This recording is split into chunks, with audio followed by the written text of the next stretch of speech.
Wendy, you bitch. How dare you withdraw all the investments the day before our wedding? Jason barged into my villa like a madman, his suit disheveled and eyes bloodshot. Holding a glass of red wine, I sat gracefully on the sofa, watching the wretched state of the man I once loved deeply. Jason, mind your language. I merely took back what belongs to me. Belongs to you? He trembled with rage.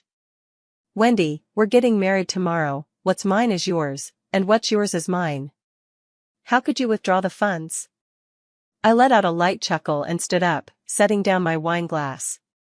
Then let me ask you, where were you last night? Jason's face instantly changed, his eyes beginning to evade. I was working overtime at the company. Is that so? I took out my phone and played a recording. Jason, tomorrow is your wedding with Wendy. Can we still be like this afterwards? Yuki, what nonsense are you talking? I'm only marrying Wendy for her family's money. You've always been the one I love. Once we get her family's fortune, we can run away together. But Wendy has been so good to you. Good how? She's just a spoiled rich girl who only knows how to spend money. Yuki, you're my true love. Just treat tomorrow's wedding as a show.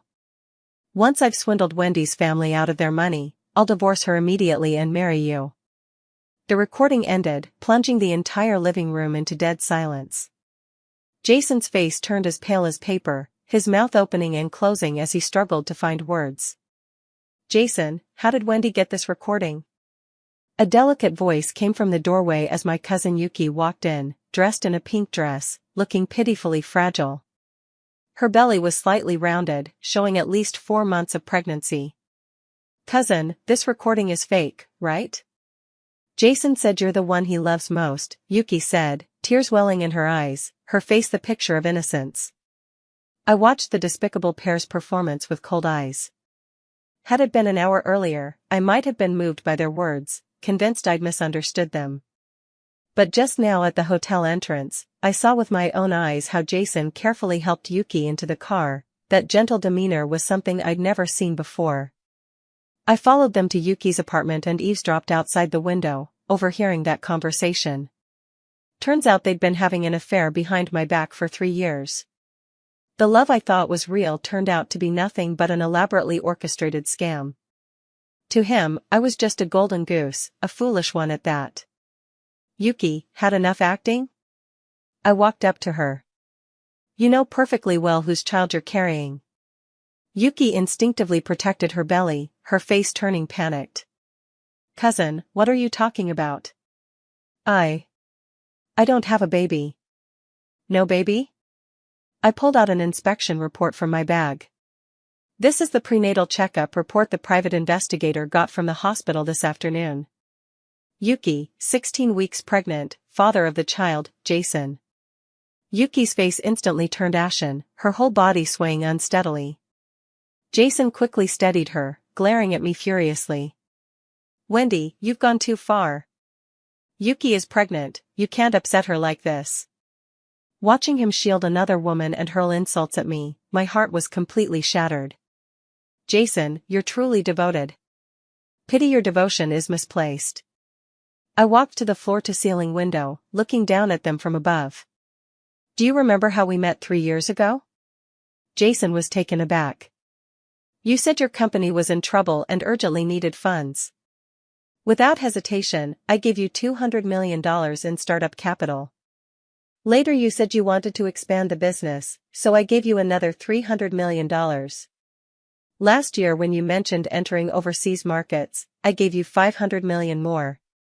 Over these 3 years, I've given you a total of $1 billion, transforming you from a small business owner into a rising star in the business world. Jason's face grew increasingly grim. Now you're telling me this was all just a scheme to cheat me out of my money? Wendy, it's not like that. Jason tried to explain. Shut up. I snapped coldly. I haven't finished speaking. I picked up a stack of documents from the table. These are the papers I just signed.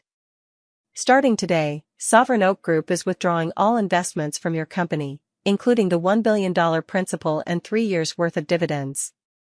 Additionally, according to our signed investment agreement, if you violate the loyalty clause, you must also pay a penalty of $500 million. That means, Jason, you now owe me $1.5 billion. Jason froze when he heard that number. Impossible. Wendy, have you lost your mind? $1.5 billion. Where would I get that kind of money? No money? I scoffed. Then use your company to pay the debt. I've already had my legal team draft the lawsuit. It'll be filed first thing tomorrow morning. Wendy. You can't do this. Jason grabbed at my hand in desperation, but I shook him off. Why can't I? Jason, who do you take me for? Some fool who gets played and still pays you for the privilege? Yuki suddenly dropped to her knees. Cousin, please spare Jason. It's all my fault, I seduced him. If you want revenge, take it out on me, but don't hurt an innocent person. As she spoke, she began slapping her own stomach, threatening to harm herself. I'll just die, will that finally satisfy you? Seeing her actions, Jason rushed to hold her back in panic. Yuki, don't. The baby is innocent. Then he turned to glare at me, his eyes filled with hatred. Do you see this, Wendy? Yuki is willing to die for me. That's what real love looks like. Not like you, who only knows how to control people with money. I couldn't help but burst into laughter at his words. True love? Jason, do you even know what true love is? True love is me knowing full well you just want my money, yet still being willing to give you every penny I have. True love is me knowing you're lying to me, yet still choosing to believe every word you say. True love is me knowing you've been sleeping with my cousin, yet still wanting to give you both a chance to explain. But Jason, you've shattered all my hopes completely.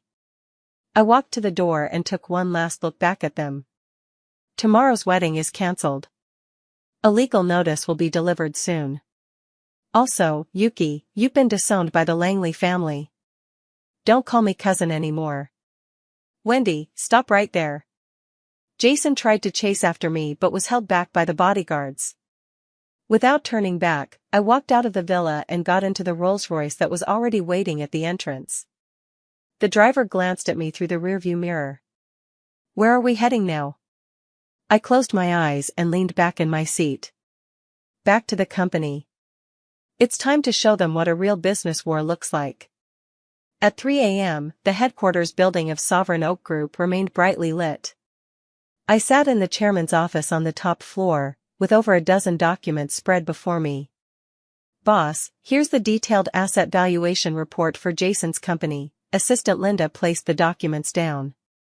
Based on current market value, his company is worth approximately $800 million. $800 million? I sneered. Still $700 million short. Also, here's the equity structure chart of his company. Jason holds 60% of the shares, while the remaining 40% is distributed among several minor shareholders. I picked up the equity structure chart and examined it carefully. Linda, first thing tomorrow morning, contact these minor shareholders. Tell them I want to acquire their shares at 20% above market price. Boss, are you trying to take control of his company? No. I stood up and walked to the floor-to-ceiling window. I want to destroy it. When I control 40% of the shares, combined with the court's mandatory enforcement, I'll become the company's largest shareholder. At that point, I'll dissolve the company, liquidate all assets, and leave Jason with nothing. Linda looked concerned. Boss, isn't that too extreme? After all, Jason and you. Linda, I turned around, my gaze icy. Starting today, never mention the name Jason in front of me again. To me, he's already a dead man. Yes, boss. Just then, my phone rang. It was an unknown number. Hello? Cousin, it's me, Yuki. Yuki's sobbing voice came through the phone. I told you already, stop calling me cousin. I said coldly. Wendy, please just hear me out. None of this was Jason's fault, I was the one who seduced him. What are you trying to say? I know I was wrong. I'm willing to walk away, I'll leave with the baby and never appear before you again. But please don't destroy Jason's company. It's his life's work. Listening to Yuki sobbing over the phone, I felt not a ripple of emotion in my heart. Yuki, do you really think it's you I care about? What I care about is that he deceived me for 3 years, treating me like his personal ATM. What I care about is him swearing his love to my face, then turning around to sleep with other women. You think just because you're stepping back, this matter is settled? How naive. But Jason truly loves you, he just made a momentary mistake. That's enough. I cut her off. Yuki, this is my final warning, don't call me again. Otherwise, I won't just ruin Jason, you won't escape unscathed either. With that, I hung up the phone. Linda looked at me with concern. Boss, would you like to take a break? You haven't slept for a full day and night. No need. Arrange my schedule for tomorrow morning, I'll personally meet with those minor shareholders. And contact the media. Tell them Wendy, the heiress of Sovereign Oak Group, cancelled her wedding and withdrew a $1 billion investment after discovering her fiancé's infidelity. Boss, won't this damage your reputation? Reputation? I sneered. Linda, you must remember, in business, only winners get to talk about reputation. At dawn, my phone rang again. This time it was a call from my father, James. Wendy, what are you playing at? The media is saying you're breaking up with Jason? Dad, Jason cheated on me. I stated the matter plainly. There was a long silence on the other end of the line. That bastard. Dad roared in anger. I always said that guy was no good. I never approved of you two dating in the first place. Dad, there's no point talking about that now. I want to go all out against Jason's company. Will you support me? Of course I'll support you. That ungrateful wretch needs to learn exactly what our family is capable of. But Wendy, you need to be mindful and not let things get out of hand. I know, Dad. After hanging up, I packed my things and got ready to head out. As soon as I reached the elevator, I saw Jason standing there.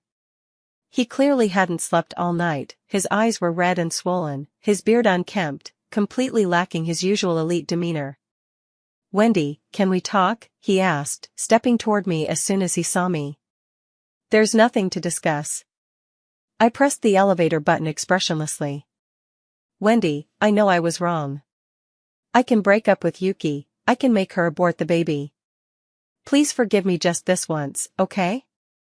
The elevator doors opened. I stepped inside while Jason tried to follow, only to be blocked by my bodyguards. Jason, do I look like someone who would settle for second-hand goods? And making a woman abort your child, you're truly scum. The elevator doors slowly closed as I watched Jason frantically pounding on them from outside. But it was too late. The one thing I despise most in this world is betrayal. Since you chose to betray me, you'll have to face the consequences. On the 10th floor, the elevator doors opened. Linda was waiting by the elevator entrance. Boss, the first shareholder has agreed to sell their stake. Good, continue. There's something else you should know. Jason's company was served with debt collection notices from the bank this morning. They can't even pay their employees' salaries anymore. I gave a cold smile. This was just the beginning. At 10 in the morning, I sat in the conference room of Sovereign Oak Group, facing 3 middle-aged men in impeccable suits. They were minor shareholders of Jason's company, holding 10%, 15%, and 15% of the shares respectively. Wendy, we're all reasonable people here, so let's skip the pleasantries, one of the shareholders began. Your offer is indeed tempting, but we'd like to know your real purpose for acquiring these shares. I raised my water glass and took a sip. Everyone, do you think Jason's company still has a future? The 3 shareholders exchanged glances but remained silent. I believe you understand better than I do. Jason's company's rapid growth over these past 3 years was entirely dependent on funding from my Sovereign Oak Group. Now that I've withdrawn my capital, his cash flow will inevitably collapse. Banks will demand repayment, suppliers will halt shipments, employees will jump ship, and clients will break contracts. Do you still think such a company is worth investing in? The minority shareholder was silent for a moment. You're right, but we're also friends with Jason. Doing this? Friends? I scoffed. Everyone, I was Jason's fiancée, and he still betrayed me. The business world is like a battlefield, there are no permanent friends, only permanent interests. Now I'm giving you two choices. First, sell me your shares at 20% above market price and walk away with your money. Second, sink with Jason. Another shareholder finally spoke up. Wendy, can you give us some time to consider? Of course. I stood up. I'll give you 1 hour. After that, my offer will be withdrawn. By then, you'll have no choice but to wait for Jason's company to go bankrupt and liquidate. After saying this, I turned and left the conference room. Linda followed behind me. Boss, they'll agree. I know, I said calmly. No one would turn down money. Sure enough, within half an hour, the 3 shareholders agreed to my terms. By noon, I had acquired 40% of Jason's company shares at 20% above the market price. Now, Jason and I each hold 40% of the shares, with the remaining 20% belonging to a few small investors. But the key point is, the court is about to enforce my creditors' rights, and Jason's shares will be auctioned off. In other words, I will soon become the controlling owner of this company. Just back in the office, Linda rushed in frantically. Boss, something terrible has happened. What is it? Jason jumped off the building downstairs at the company. The water cup in my hand nearly fell to the floor. What? Is he dead? No, the safety airbag caught her. She's currently being resuscitated at the hospital. I remained silent for several seconds before replying, understood. Boss, should we go to the hospital to check on her? No need. I said coldly, someone who doesn't even dare to die properly, what else can you expect from them? But boss, there are many reporters outside right now, all claiming you pressured Jason to his death. I furrowed my brows. This was indeed troublesome. If Jason had actually died, I would surely face public condemnation. But since he's alive, this is just a performance. Linda, contact PR immediately and have them draft a statement. Also, find some former employees from Jason's company and have them expose how he squandered my investments over the past 3 years. Yes, boss. At 3 p.m., while I was handling documents in the office, Yuki suddenly burst in. The bodyguards tried to stop her, but I waved them off. Cousin, are you satisfied now? Jason's life is hanging by a thread, are you happy? Yuki's eyes were red and swollen, clearly from prolonged crying. Yuki, first of all, I've told you not to call me cousin anymore. Secondly, Jason's life or death has nothing to do with me. How is it irrelevant? You pushed him to this. You withdrew your investment, you bought out his shares, you left him with nothing. I left him with nothing? I sneered. Yuki, get this straight, he was the one who betrayed me first. I gave him $1 billion, turning him from a small-time company owner into a rising star in the business world. I loved him for 3 years, treating him as the most important person in my life. And him? He approached me for money, deceived me for money, got engaged to me for money. Now that I'm taking back what's mine, suddenly it's my fault?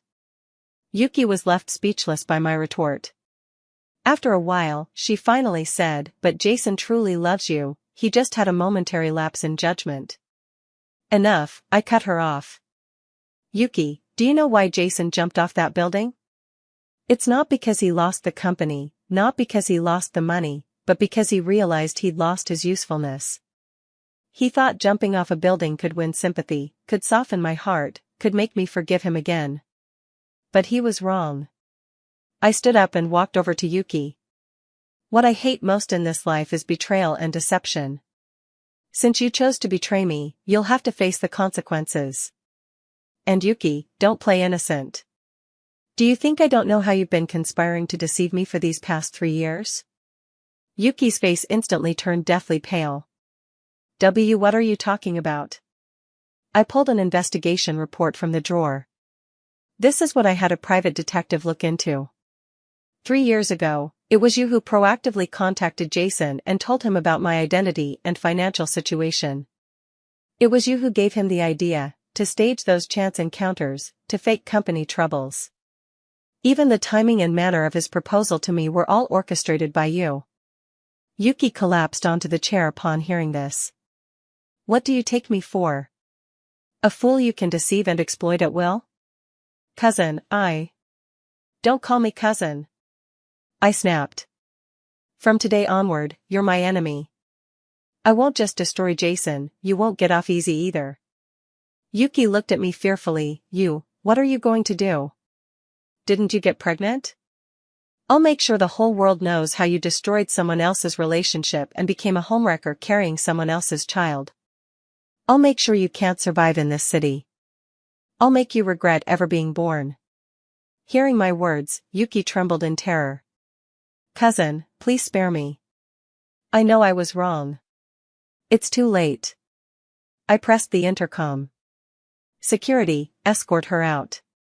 Soon, 2 bodyguards entered the office and dragged Yuki away. Watching her retreating figure, I felt not an ounce of pity. If they chose to play with fire, they should be prepared to get burned. At 8 in the evening, just as I was about to leave work, Linda rushed into the office. Boss, the hospital just called. Jason has regained consciousness. Conscious? I set down my bag. How is he now? The doctor said it's just some external injuries, not life-threatening. But what? He asked to see you, saying he has something important to discuss. I sneered, something important? Only now does he remember he has something important to discuss? Boss, are you going? I thought for a moment. Yes, I want to see what tricks he's still got up his sleeve. Half an hour later, I arrived at the hospital. Jason lay in the VIP ward, his head wrapped in bandages, looking extremely frail. Yuki sat by the bed tending to him. When she saw me enter, she immediately stood up as if to speak. Get out. I stared at her coldly. Cousin. I said, get out. Yuki glanced at Jason, then silently left the hospital room. Only Jason and I remained in the space. Wendy, you're here. Jason struggled to sit up. Stop pretending. I sat on the chair farthest from him. Go ahead, what's so important? Jason was silent for a moment before speaking. Wendy, I know I was wrong, I know I hurt you. But I want to tell you a secret. What secret? Actually, I never loved Yuki. I froze for a moment. What did you say? I said, I never loved Yuki. Even being with her had its reasons. Jason struggled to sit up, his gaze unusually serious. 3 years ago, Yuki came to me first, saying she'd help me win you over. She said she understands your personality and knows what kind of man you'd like. She helped plan all our chance encounters and taught me how to win you over. But in return, she demanded that I maintain a relationship with her. As I listened to him, a surge of anger rose in my chest. So you're telling me you were coerced by Yuki? Not coerced, it was more like a transaction. Jason lowered his head. She helped me get you, and I gave her the lifestyle she wanted. Pathetic. I let out a cold laugh.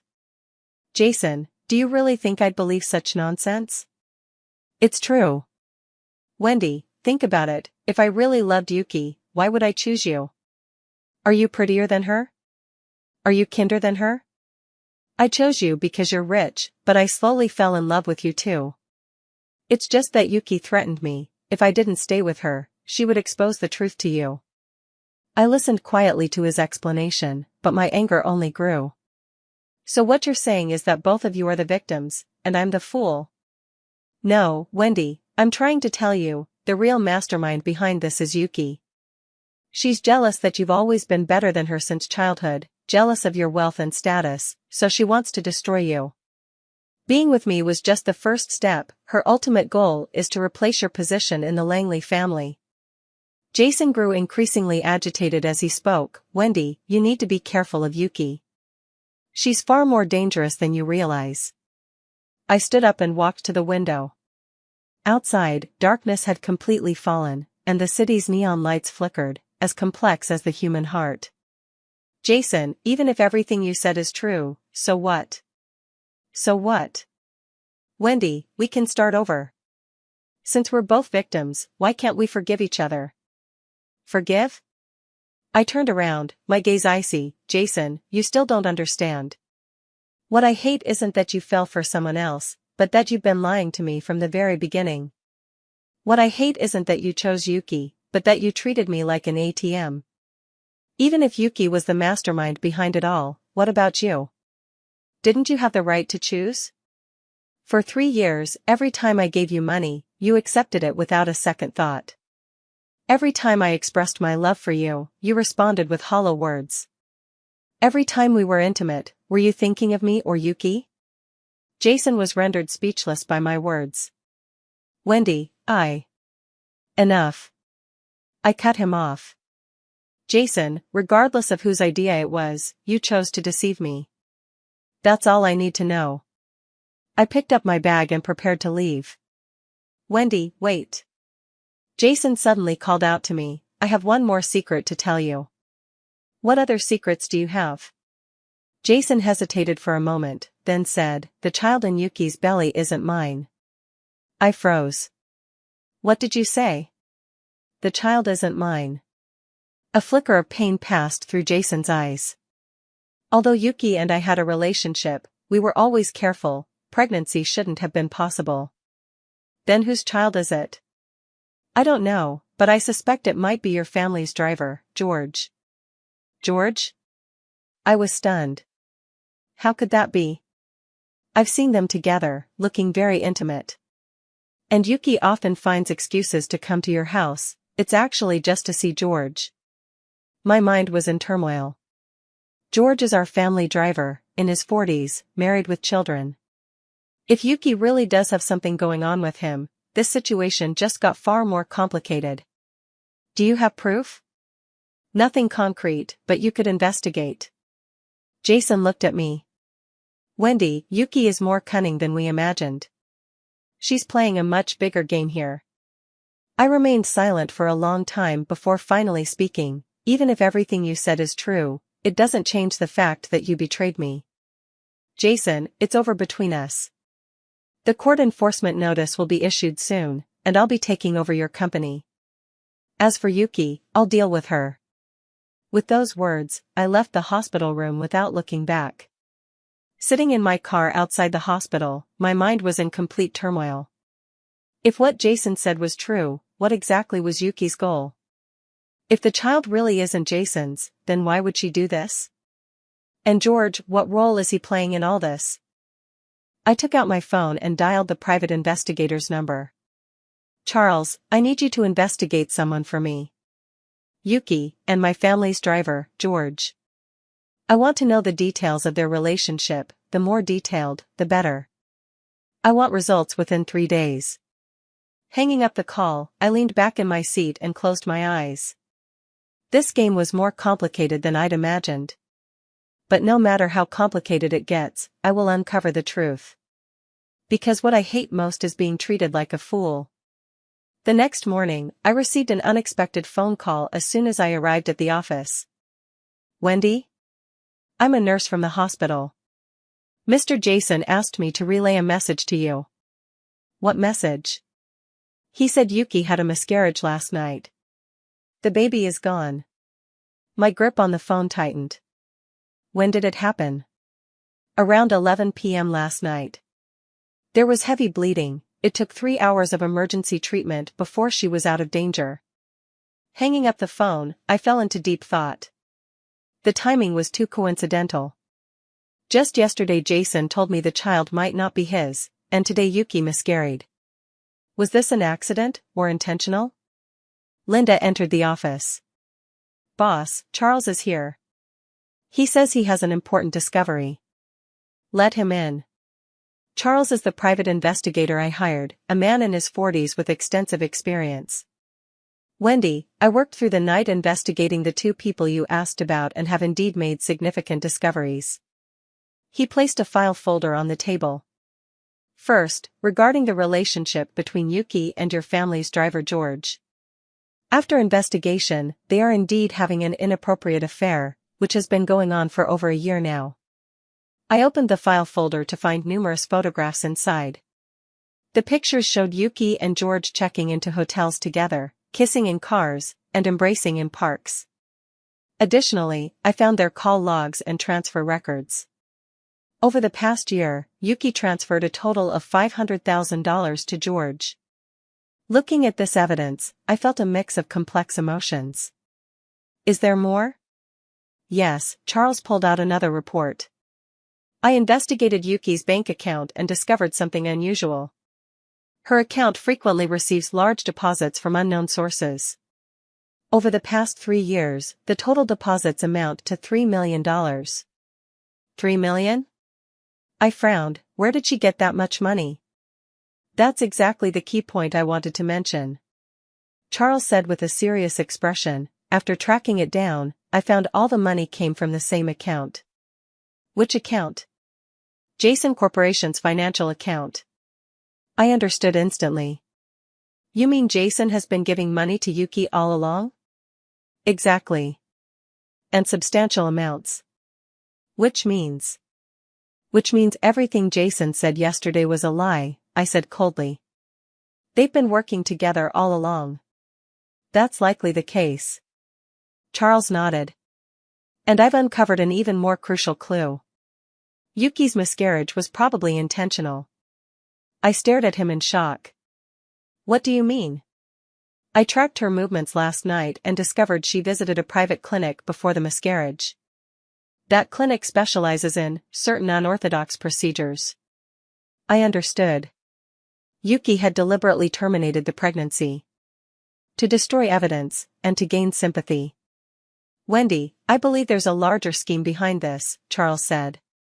I advise you to proceed with caution. I nodded, understood. Keep investigating and don't overlook any details. After Charles left, I sat in the office collecting my thoughts.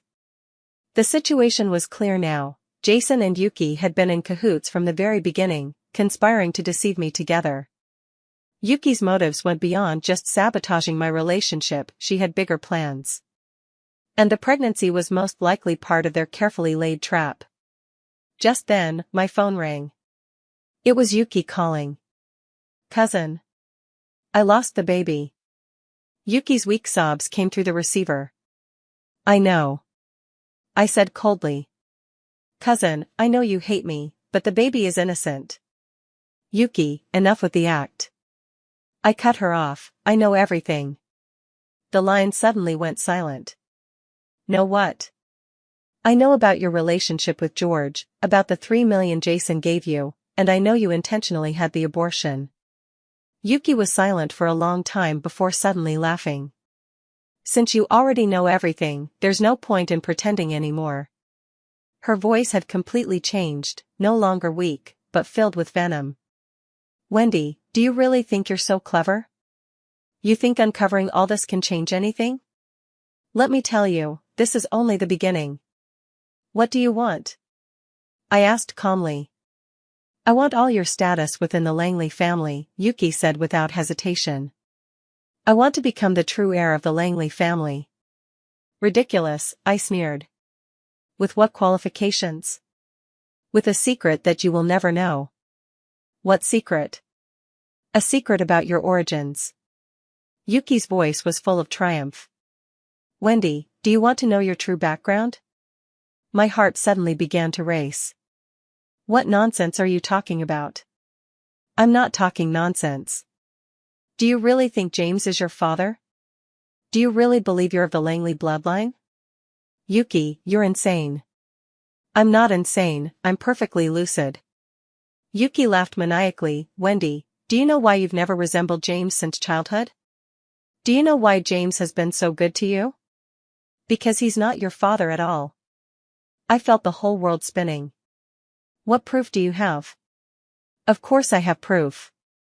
The DNA test report, the hospital birth records, and witnesses from back then. All this evidence is now in my hands. Wendy, if this evidence goes public, do you really think you can still inherit the Langley family fortune? I tried hard to steady myself. What do you want? It's simple. Hand over control of Sovereign Oak Group to me, then get out of the Langley family. In return, I'll keep your origins a secret forever. Otherwise, I'll make sure the whole world knows that the so-called Langley heiress is actually a bastard child. I clenched my fists. Give me time to think. Fine, I'll give you 3 days, Yuki said smugly. I want your answer in 3 days. Wendy, don't even think about silencing anyone. I've already hidden the evidence in a secure location. If anything happens to me, this evidence will be automatically released. After hanging up the phone, I collapsed into my chair. Yuki's words struck me like a bolt of lightning. If I'm truly not James' daughter, then what is the meaning of my life? If I really have no inheritance rights, then what do I have left? But soon, I regained my composure. Regardless of my origins, I am still me. What I rely on isn't bloodline, but capability. Moreover, Yuki thought she had me cornered, but she didn't know I also had leverage against her. I picked up the phone and dialed a number. Charles, I need you to do something for me. I want you to investigate my origins, the more details, the better. Additionally, conduct a full investigation into all of Yuki's activities over the past 3 years. I need to find her weak spot. Wendy, this might take some time. I'll give you a week. Money is no issue. Hanging up the phone, I stood up and walked to the floor-to-ceiling window. This game was far more complicated than I had imagined. But no matter how complex, I had to win. Because I'm Wendy, and I never accept defeat. 3 nights later, I arrived at an upscale cafe as Yuki had requested. She was already there waiting for me, looking much better. It was clear the miscarriage hadn't affected her too severely. Cousin, you're here, Yuki said with a smile as she stood up. But soon I won't be able to call you that anymore. I sat across from her, expressionless. Go on, state your terms. It's simple. Tomorrow at 10 a.m., you'll announce your resignation as chairman at the Sovereign Oak Group board meeting and recommend me as your successor. Say you're relocating abroad and need someone to manage things in your absence. Then transfer all your shares to me. I'll offer you a fair price. Yuki spoke as casually as if discussing the weather. Do you think the board will agree? I asked coldly. They'll have to, Yuki said smugly. Because they won't want Sovereign Oak Group's reputation tarnished. Once your true background is exposed, Sovereign Oak Group's stock will plummet, and everyone will suffer losses. To cut their losses, they'll choose to support me. I nodded. You've thought this through very thoroughly. Of course, I've been preparing for 3 years. Yuki picked up her coffee. Wendy, I've always admired you, to be honest. Ever since we were kids, you've been better than me, prettier, smarter. Everyone adored you, while I could only live in your shadow. But now it's different. I can finally turn the tables. So you orchestrated all this? That's right. Yuki didn't hide it. I started planning this 3 years ago. First, send Jason to get close to you, make you fall in love with him, then slowly drain your money. Meanwhile, I secretly gathered evidence about your background to prepare for today. The most brilliant part was using George as a pawn. Your family raised him for over a decade, and he knew the Langley family's secrets inside out. Through him, I learned many things even you didn't know. As I listened to her words, my heart grew colder. Including my true origins? Of course, that was the most important secret of all, Yuki replied, her eyes gleaming with triumph. Wendy, do you want to know your true identity? You are the daughter of James and his first love. That woman was named Snow, James's college classmate. They were in love, but your grandfather tore them apart due to their mismatched status. After Snow became pregnant, James had already married the current Margaret. To protect his reputation, he sent Snow abroad to give birth to you. Snow died in childbirth, and James brought you back, claiming you were his and Margaret's child. So, you are indeed James's daughter, but not Margaret's. I listened to these words with mixed emotions. So that's why, no wonder I always felt my mother was cold toward me since childhood. So that's why, no wonder Dad always favored me. Do you have proof? Of course. Yuki took out a document folder from her bag, DNA test reports, hospital records, and Snow's diary. Most importantly, the lawyer who helped James handle this matter back then is still alive, and he's willing to testify. I took the document folder and quickly skimmed through it. Indeed, the evidence was quite substantial. Wendy, do you understand now? Yuki said triumphantly. Though you're James' daughter, you're illegitimate. According to the Langley family rules, illegitimate children have no inheritance rights. Whereas I'm the daughter of James' younger brother, a legitimate descendant of the Langley bloodline. If this evidence goes public, who the rest of the Langley family will support goes without saying. I remained silent for a long moment before raising my head to look at her.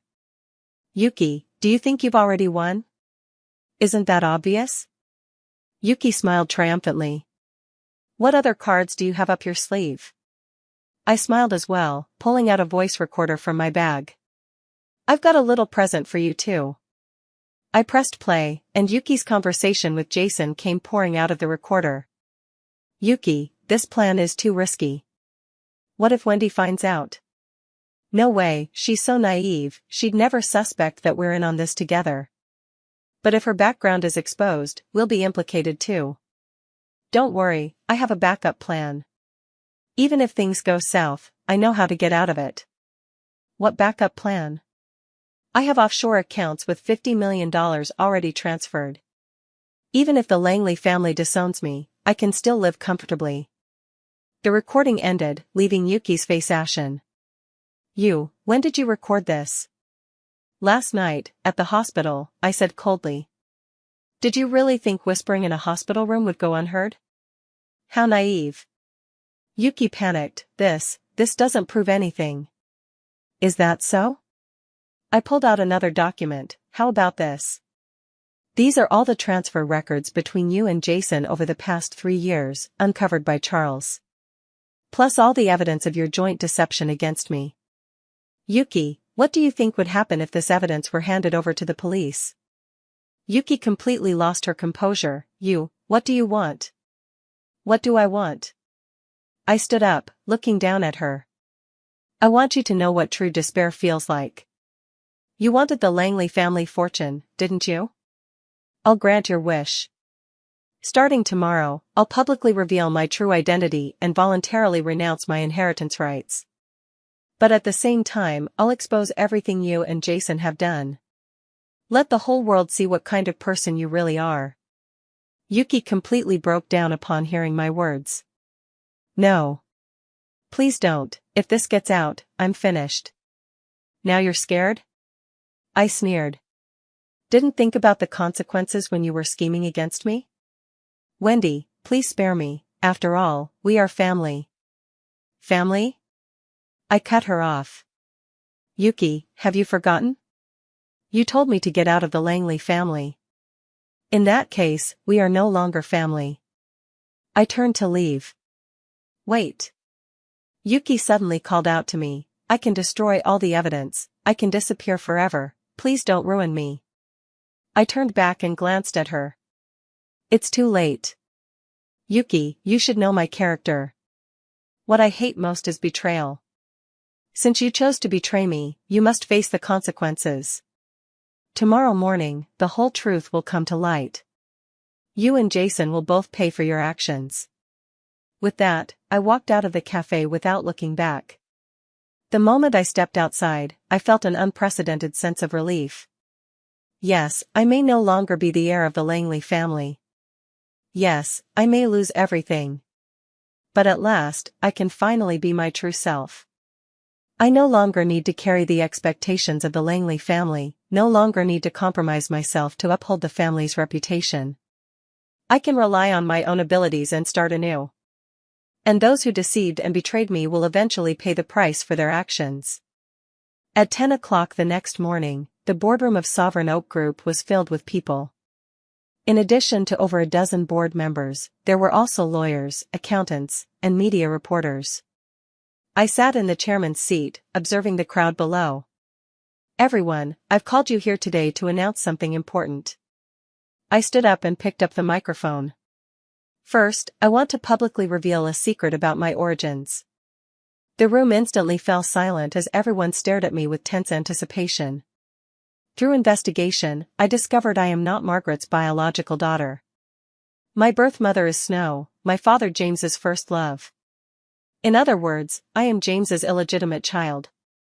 As these words were spoken, the room erupted in chaos. Reporters frantically clicked their shutters while board members whispered among themselves.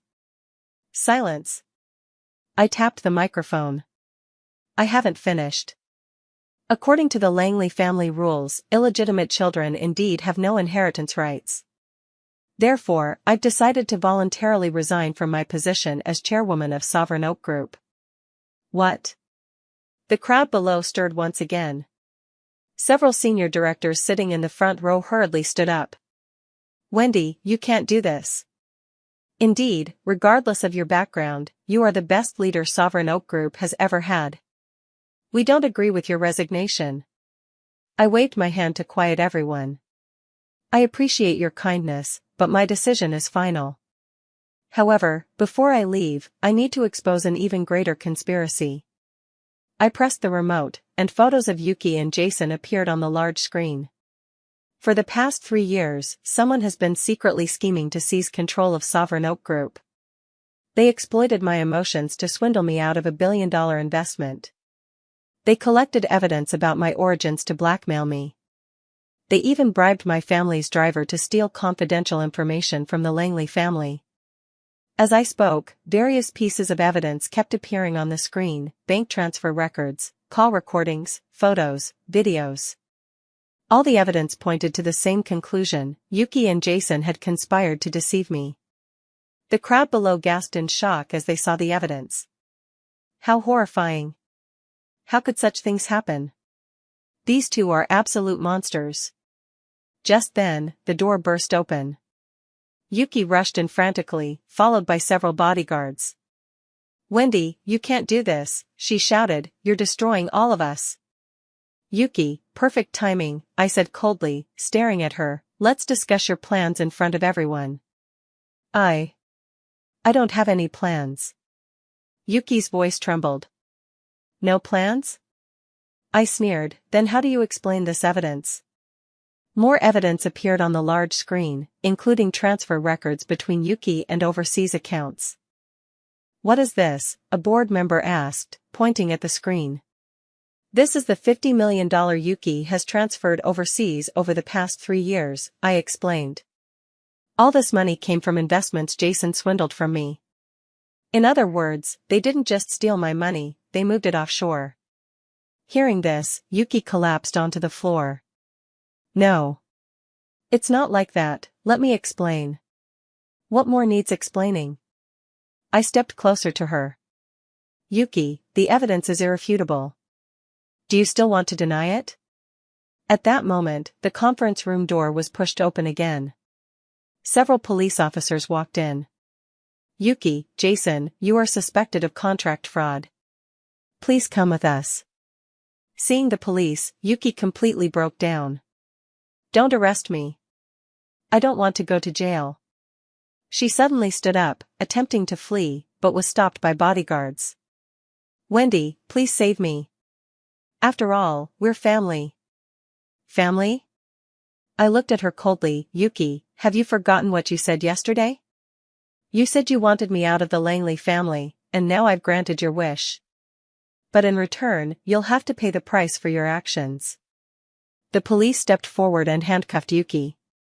"Yuki, according to our investigation, you're suspected of fraud involving up to $10 million, which constitutes a major criminal offense. Additionally, Jason has been arrested by us and has confessed to all the crimes."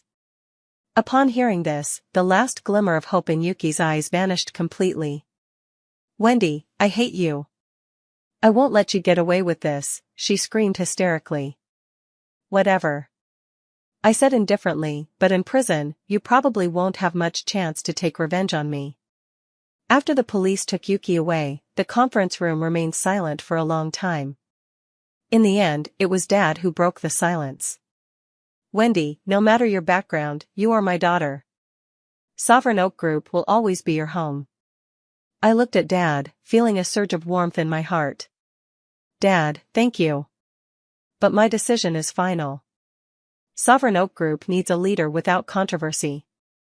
I suggest Uncle Henry take the position of chairman. His capability and reputation make him fully qualified. Henry is Dad's cousin and a veteran director of the company. This? Uncle hesitated. Wendy, I believe you're actually the most suitable candidate. No. I shook my head. Uncle, I'd feel completely at ease with you leading the company. Besides, I'm not planning to completely sever ties with Sovereign Oak Group. I'll retain a portion of shares and continue monitoring the company's development as a shareholder. As for myself, I intend to establish a new investment firm. Hearing my words, the directors below the stage nodded in understanding. Wendy, if you need any help, just say the word. That's right, Sovereign Oak Group will always support you. We believe you can create new glories.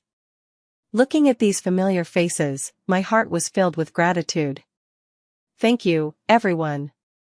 After the meeting, I returned to my office. Linda came over, tears welling in her eyes.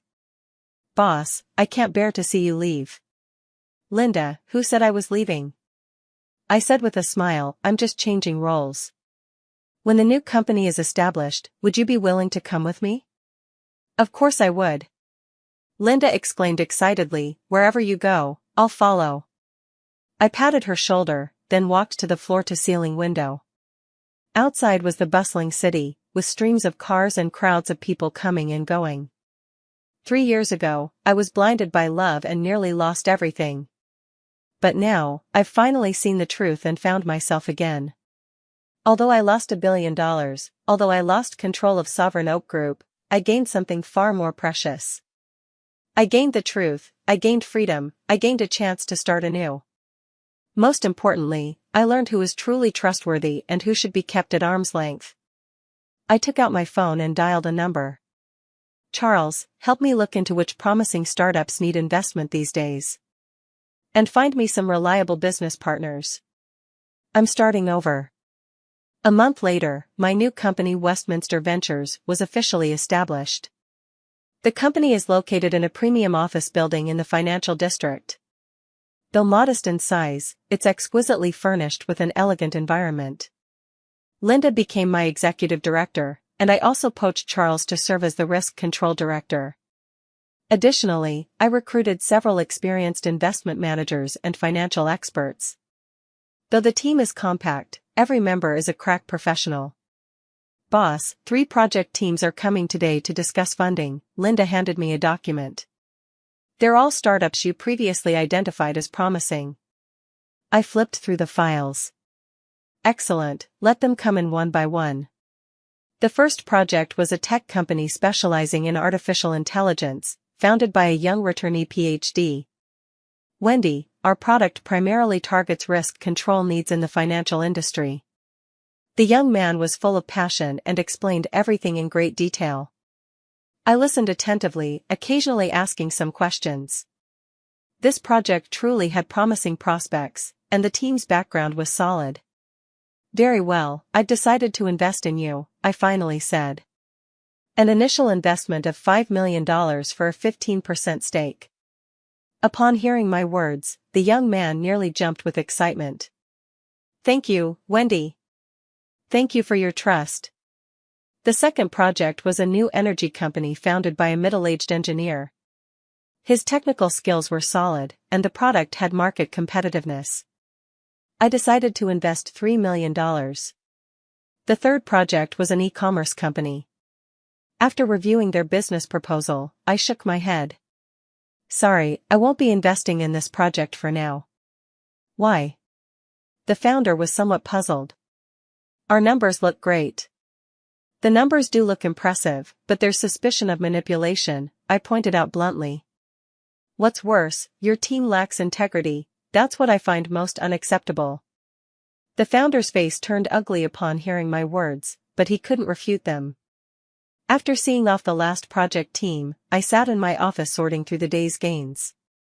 2 investment projects, totaling $8 million, are expected to yield substantial returns if successful. At that moment, Linda walked in with an unusual expression. "Boss, I have some bad news." "What news?" "Jason committed suicide in prison." My pen paused in midair. "When did it happen?" "Last night." "Hung herself with a bedsheet." "They found her too late to save her." I remained silent for a long time. Though I hated Jason, hearing news of his death left me with complicated emotions. "What about Yuki?" "She's still in prison, but they say her mental state is extremely unstable. They might transfer her to a psychiatric hospital for treatment." I nodded and said nothing more. Though their ending was tragic, they had brought it upon themselves. Just then, my phone rang. It was Dad calling. "Wendy, have you heard about Jason?" "I have." Do you feel anything about it?" I thought for a moment. "Dad, I don't feel anything special. To me, Jason has been dead for a long time. His actual death just brings this matter to a complete end." Dad was silent for a while. "Wendy, isn't that too cold-blooded of you?" "Dad, do you think I should be grieving?" I retorted, "Grieving for someone who deceived and betrayed me?" "You have a point." Dad sighed, "Let bygones be bygones. By the way, Wendy, how's your new company doing?" "Very well, we already have 2 investment projects lined up." "Do you need Dad's help?" "Not for now, I want to prove some things through my own capabilities." "Good, I support you." Dad paused, "But Wendy, you should also take care of your health, don't overwork yourself." "I know, Dad." After hanging up the phone, I continued with my work. At 4 in the afternoon, Charles knocked and entered. "Boss, I've made an important discovery." "What discovery?" "Regarding those projects you previously invested in, I've uncovered some interesting leads." Charles placed a report on the desk. Although Jason's company went bankrupt, several of its subsidiary projects still hold value. Particularly one of their software products. Despite the company's collapse, the product itself boasts exceptionally high technical sophistication. I recommend considering acquiring the intellectual property rights for this product. As I reviewed the report, it was clear, this software product indeed had great potential. "What's the asking price?" "Given it's a bankruptcy liquidation, the price is very low, we could likely secure it for around $2 million USD. Moreover, if we repackage and relaunch this product, its market value could easily exceed $20 million USD. I thought for a moment. "All right, go ahead and negotiate. Try to secure it at the lowest possible price." "Yes, boss." After Charles left, I stood up and walked to the window. The setting sun cast a golden glow over the entire city. Just 1 month ago, I was still suffering from Jason's betrayal. Now, 30 days later, I picked myself up and emerged stronger than ever before. Although I lost $10 billion, I gained invaluable experience. Now I know how to spot fraudsters, protect myself, and establish my footing in the business world. What's more important is that I've come to understand what truly matters. It's not money, nor status, but sincerity and trust. I took out my phone and sent messages to a few old friends. "Let's have dinner tonight. I want to thank everyone for your support during this time." Soon, replies came pouring in. "Of course we'll come. Let's celebrate your new beginning. We've always supported you. It's about time we got together properly." Reading these warm responses filled me with gratitude. During my toughest times, it was these friends who stood by me and supported me. They are the real treasures in my life. At 7 in the evening, I was having dinner with some old friends at a high-end restaurant. Everyone was chatting and laughing, with a very relaxed atmosphere. "Wendy, you look much more confident than before," said my college classmate Alice. "That's right, even after going through so much, you've become stronger," another friend chimed in. Thank you, everyone, I raised my wine glass.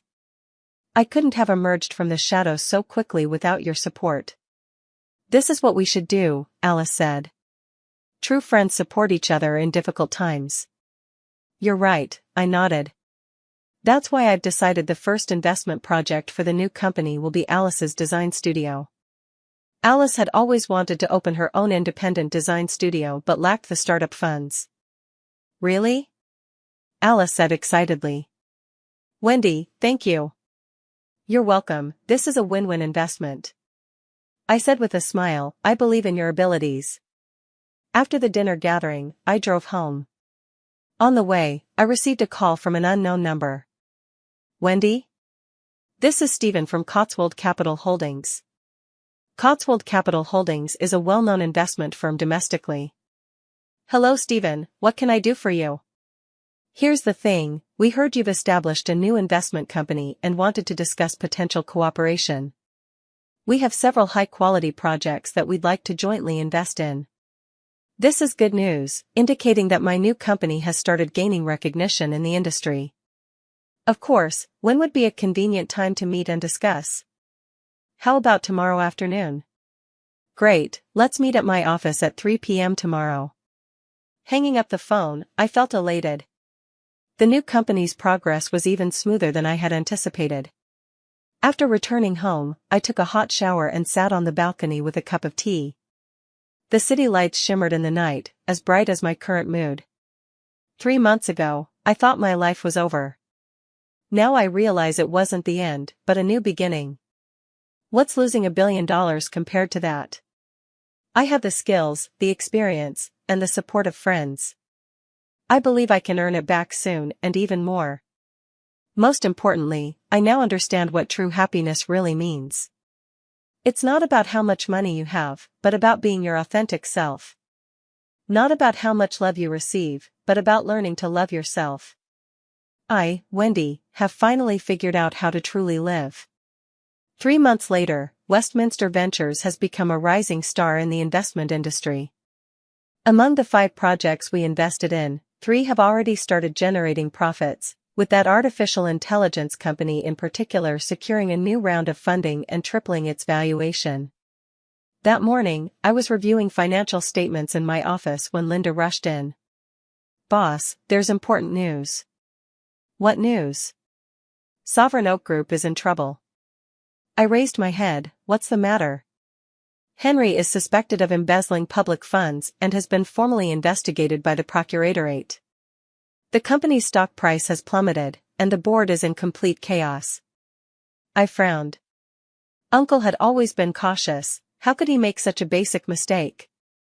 What are the specifics? Rumors say someone reported him for exploiting his position to embezzle $30 million from company funds for personal investments. The evidence is solid, and he's already been detained. This is indeed a major trouble. With Henry arrested and the Sovereign Oak Group left leaderless, it's likely to face an even greater crisis. Does my father know about this? Your father has already rushed back to the company to handle the situation, but things don't look optimistic. The board is considering temporarily taking over the company, but several major shareholders can't agree. I stood up and paced back and forth in the office. Sovereign Oak Group was the foundation of the Langley family, it couldn't afford to collapse. Even though I'd left, blood was still thicker than water. Linda, make arrangements, I need to go back to Sovereign Oak Group. Understood, boss. An hour later, I arrived at the Sovereign Oak Group building. A crowd of reporters had gathered downstairs, camera flashes popping incessantly.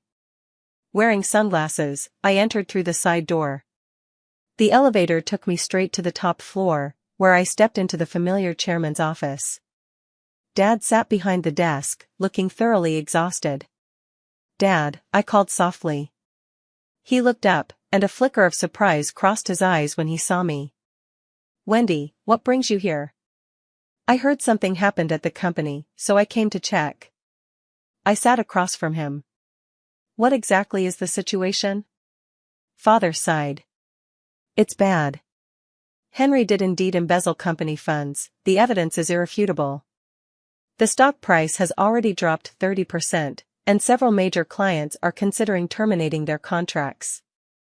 The board is in complete disarray, with everyone pointing fingers.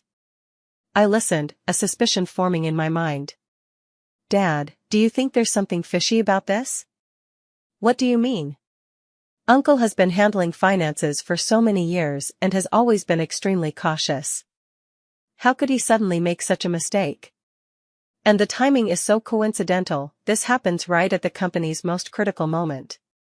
Father pondered for a moment. Are you suggesting someone framed him on purpose? Very likely. I nodded. Dad, let me look into this matter. But you're no longer part of the company now. Dad, even though I've left Sovereign Oak Group, I'm still a Langley. What concerns the Langleys concerns me. Father looked at me, his eyes brimming with emotion. All right, then I'll leave it to you. I left Sovereign Oak Group and went straight to Charles. Charles, I need you to look into something for me. What is it? My uncle's embezzlement case. I suspect someone is pulling the strings behind the scenes. Charles frowned. You're saying someone deliberately framed your uncle? Yes, and I suspect this person's goal isn't just to frame Uncle, but to gain control over the entire Sovereign Oak Group. Do you have any leads? I pondered for a moment. Judging by the timing of Uncle being reported, the whistleblower must have intimate knowledge of Sovereign Oak Group's internal affairs. And this person likely holds a certain position within the company. I understand. I'll conduct a thorough investigation. 2 days later, Charles brought the investigation results. Boss, I found some interesting leads. What leads? First, the anonymous letter reporting Henry was sent from an internet cafe. I retrieved the surveillance footage from that cafe and spotted a familiar figure. Charles took out a photo. The picture showed a middle-aged man whom I recognized. This is Martin, Henry's younger brother. That's right, it's him. Charles nodded. And I've also discovered that Martin has been in close contact with several foreign-funded companies recently. One of them is an investment firm called Thamesworth Group, which has been looking for opportunities to acquire Sovereign Oak Group. I understood. Martin wanted to frame his elder brother, then seize the opportunity to collaborate with foreign investors and take control of Sovereign Oak Group. Any other evidence? Yes. Charles produced another document. I've checked Martin's bank account. There was a recent deposit of $5 million. The source of the funds was that Thamesworth Group. Additionally, I discovered that the $30 million Henry embezzled was actually tampered with. The real perpetrator was a supervisor in the finance department, who happens to be Martin's trusted aide. The evidence is clear. This was a meticulously planned conspiracy. Charles, thank you for your hard work. I stood up. Compile this evidence properly. We're going to see my father. Half an hour later, Charles and I arrived at my father's office. Seeing the evidence, Father's face turned ashen. That bastard Martin. How could he do something like this? Dad, now is not the time to be angry, I said calmly. We need to find a way to save Uncle while exposing Martin's scheme. But Henry has already been arrested with solid evidence. How can we prove he was framed? It's simple, we just need to make the real culprit confess. I took out my phone and dialed a number. Is this Kevin from the finance department? This is Wendy. Wendy? The voice on the other end of the phone trembled. I want to meet with you to discuss Henry's matter. I don't know what you're talking about. Kevin, I have evidence that you and Martin conspired to frame Henry. You now have two choices, either admit your mistake voluntarily, and I may consider leniency, or wait for the police to come arrest you. The other end of the line remained silent for a long time. Wendy, give me an hour to think about it, okay? 30 minutes, I said coldly. If you don't turn yourself in within half an hour, I'll hand the evidence over to the police. After hanging up the phone, Dad looked at me with concern. Wendy, do you think he'll confess? He will, I said confidently. Because he knows you can't wrap fire in paper. It's better to turn himself in now than wait to be caught. This way, he might get a lighter sentence. Sure enough, 20 minutes later, Kevin arrived at Dad's office. He knelt on the floor, tearfully admitting his crime.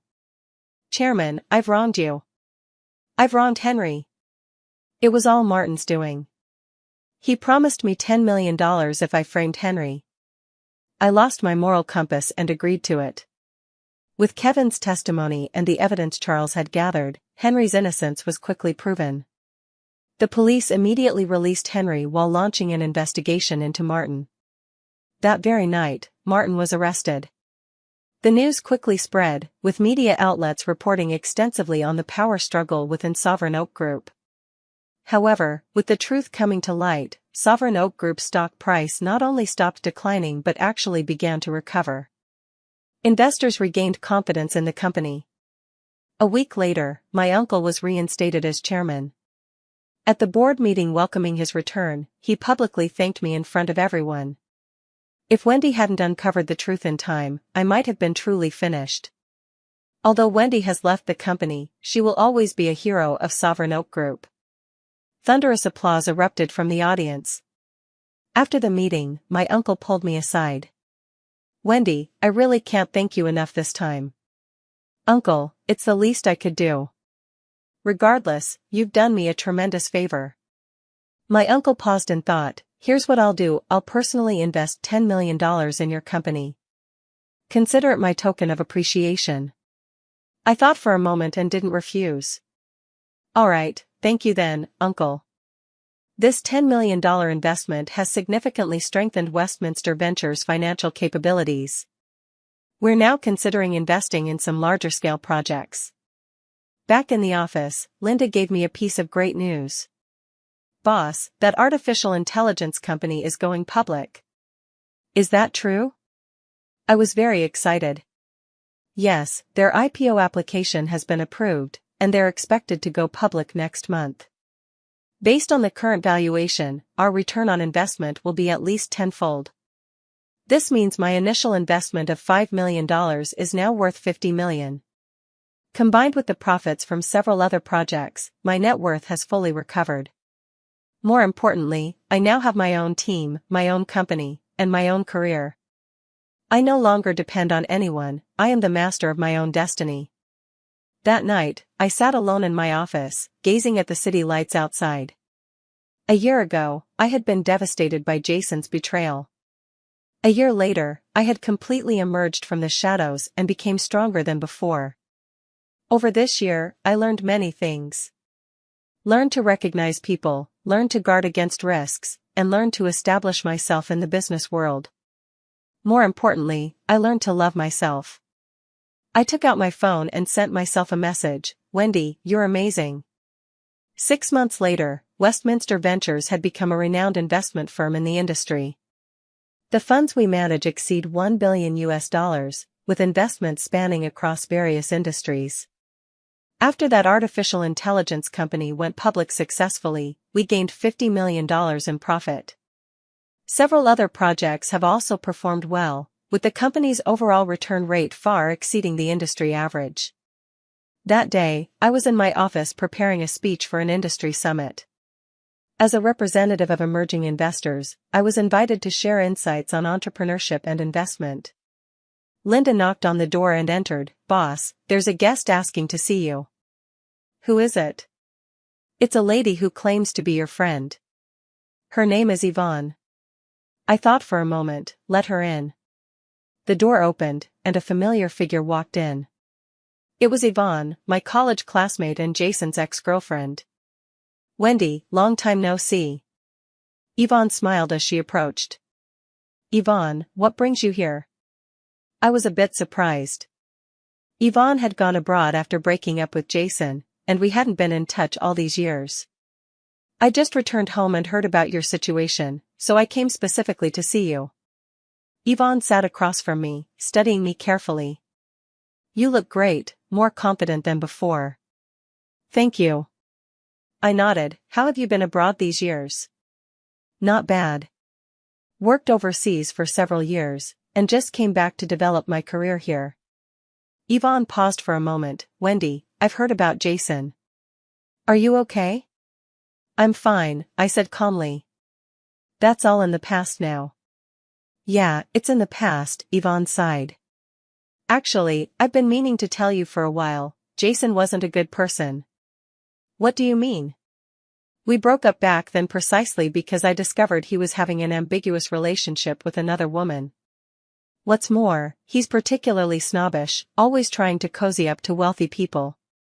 It's a shame I didn't have the chance to warn you at the time. Listening to her words, I felt no great turmoil in my heart. None of this mattered anymore. Yvonne, now that you're back in the country, what are your plans? I want to start my own business, go into investments. Yvonne's eyes sparkled with enthusiasm. I heard you're doing very well now, could you give me some advice? Of course, I nodded. In this industry, the most important things are vision and judgment. Also, you need to learn how to read people. People matter more than projects. We talked for over an hour. Yvonne clearly had great ideas, plus international work experience. Yvonne, if you're serious about investing, I can introduce some opportunities to you. Really? Yvonne was thrilled. That's wonderful. But I have a suggestion, you might consider joining an established investment firm first to gain some local experience. Or, I paused to consider, you could think about joining my company. Yvonne's eyes lit up upon hearing this.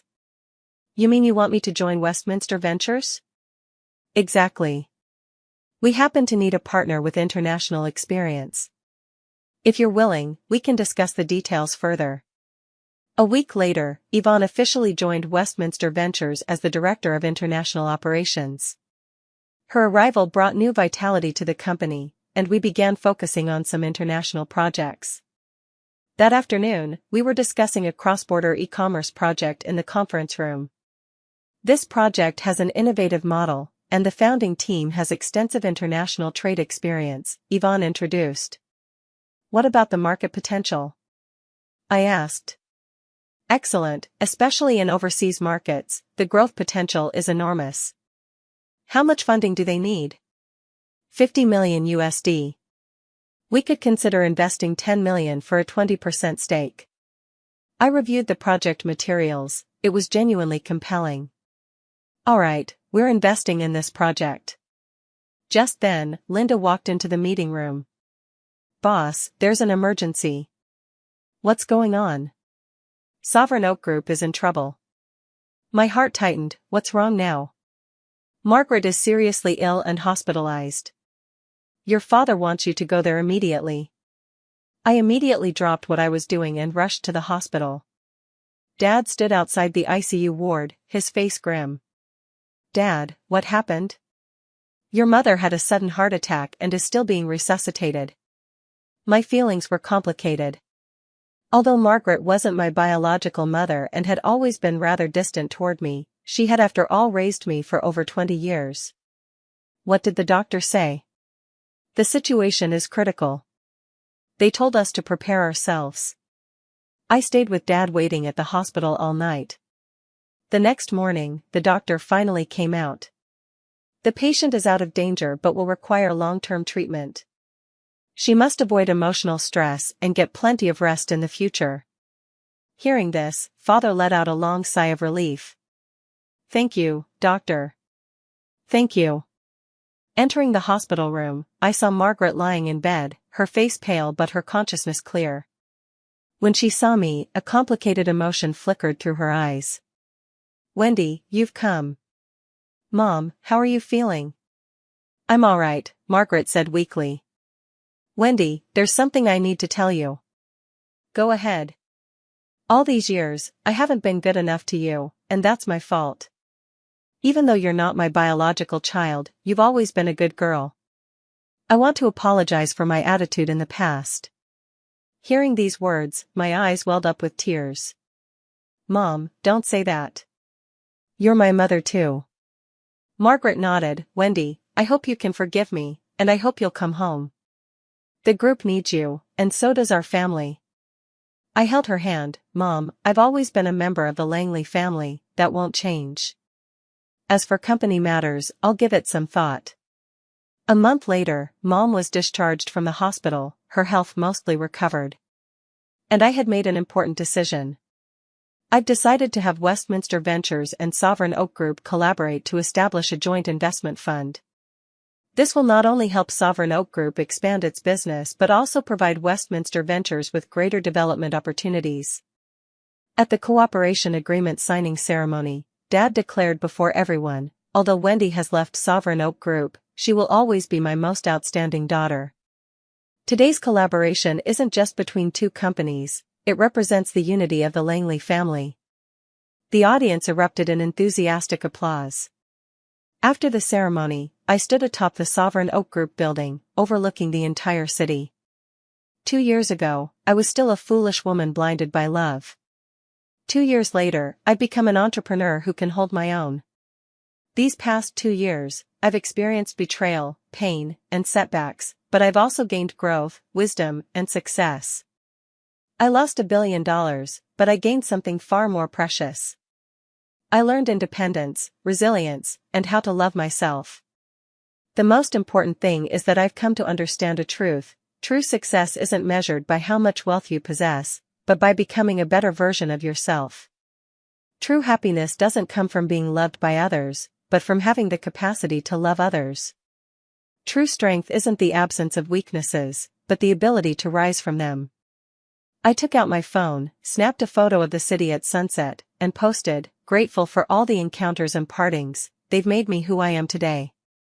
The road ahead is still long, but I'm ready. Soon, friends were flooding in with likes and comments. "Go Wendy, you're the best. I'm so proud of you. Looking forward to your next triumph." Reading these blessings fills my heart with warmth. Yes, I've stood back up again. And this time, I'm standing taller and steadier than before. The future holds infinite possibilities, and I believe I can create even greater miracles. Because I know true strength comes from within, not from external circumstances. As long as one's inner self is strong enough, no difficulty can ever knock me down. This is my story, a tale of betrayal and rebirth, of loss and gain, of despair and hope. I hope that everyone who reads this story finds strength in it, never gives up in the face of adversity, and believes they can create a bright future. Because the most beautiful thing in life is not what you possess, but what you experience and the lessons you learn from those experiences. And I have learned life's most important lesson: love yourself, believe in yourself, and become who you truly are.